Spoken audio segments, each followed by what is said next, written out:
October 2008. One short trade goes catastrophically wrong. In 72 hours, one of Germany's richest men loses a fortune he spent 60 years building. He loses more than 500 million euros in just 2 days. 3 months later, at age 74, he is dead. Here's exactly how it happened. Adolf Merckle wasn't a hedge fund trader chasing headlines. He was a soft-spoken, fourth-generation German industrialist who spent 6 decades quietly building one of the largest private fortunes in Europe, almost entirely out of public view. By 2007, Forbes valued the Merckle family empire at $12.8 billion, ranking him among the 100 richest people alive on the planet. 3 businesses carried that entire fortune: a generic drug maker that undercut Big Pharma on price, a cement giant pouring concrete on every continent, and a pharmaceutical wholesaler most consumers had never heard of. Together, over 10 billion euros a year in revenue. It started with Ratiopharm. Merckle's father-in-law founded the company in 1970. Adolf took control and turned it into Germany's largest generic drug maker, flooding pharmacies nationwide with cheaper copies of brand-name medicine at massive volume. Then came HeidelbergCement. Under Merckle's control, it grew into the world's third-largest cement producer, employing more than 50,000 people across over 40 countries, pouring the concrete foundation for cities on nearly every continent on Earth. The third pillar was Phoenix Pharmahandel, a pharmaceutical wholesaler quietly moving medicine through tens of thousands of European pharmacies. Most consumers never heard the name, yet it generated billions of euros in revenue every year. All 3 companies sat inside one private holding company, VEM Vermögensverwaltung, controlled 100% by the Merckle family alone. No public shareholders, no outside board, one of the most opaque ownership structures in German corporate history. But in 2008, the same instinct for control that built the empire pushed him into the single most dangerous trade of his entire life: a massive, leveraged bet against Volkswagen stock. The logic looked simple. The financial crisis was crushing global car sales. Volkswagen's stock price seemed wildly overpriced.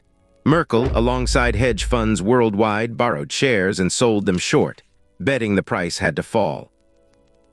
What almost nobody knew: Porsche, Volkswagen's far smaller sports car subsidiary, had spent more than a full year secretly accumulating Volkswagen shares through complex derivative contracts, hidden from regulators, journalists, and the market itself.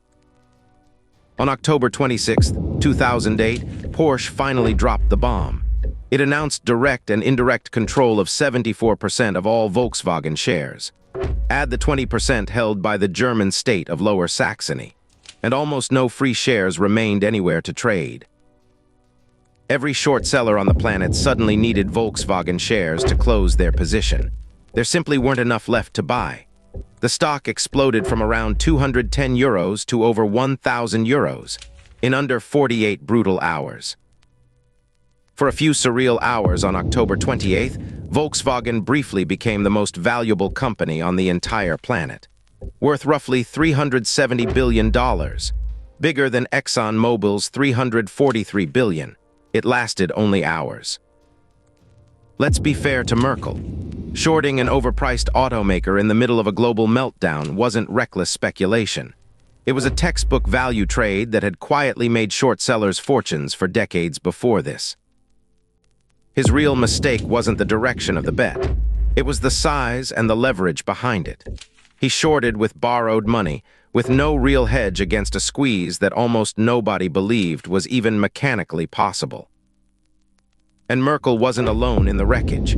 Short sellers worldwide lost an estimated $30 billion combined in that single squeeze.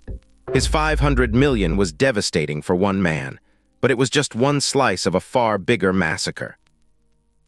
Now layer on collapsing cement demand from the recession, plus banks suddenly refusing to roll over short-term debt.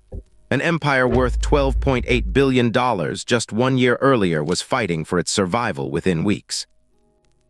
Merckle sold Ratiopharm outright just to raise cash. He sat across the table from more than 30 different banks, desperately trying to refinance billions in debt. He pledged family assets built across 4 generations. None of it was enough. On January 5, 2009, Adolf Merckle walked out alone to a railway line near Blaubeuren, Germany, and stepped in front of an oncoming train. He was 74 years old. The rescue deal he desperately needed hadn't come together in time. His family later said the financial crisis and the mounting pressure crushing his companies had broken a man who had always found a way through. Until, for the very first time in 60 years, he simply couldn't find one. Carry 4 numbers out of this story.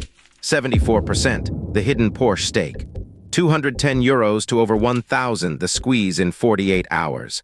$30 billion lost by short sellers worldwide. And one man's 500 million, the number that became the whole story. Being right about a company's value means nothing if the market runs out of shares before you're proven right. Subscribe to the Forgotten Tycoons. We take apart one fortune and one collapse every single episode.